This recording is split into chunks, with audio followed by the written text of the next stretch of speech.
हे सुन्नुहोस् त, तपाईँ कतै यो त सोच्दै हुनुहुन्न कि म अघि त बढ्न चाहन्छु तर मलाई कसैले साथै दिँदैनन्।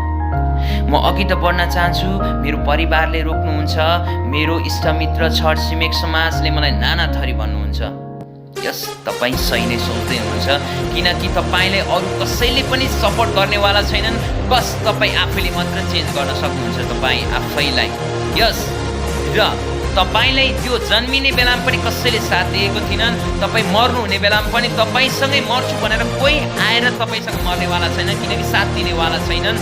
र त्यो जन्म र मृत्युको बिचमा तपाईँले के गर्नुहुन्छ त्यसले म्याटर गर्छ माइ डियर फ्रेन्ड। आफ्नो गोलमा फोकस गर्नुहोस् न, आफ्नो सपनामा फोकस गर्नुहोस् न।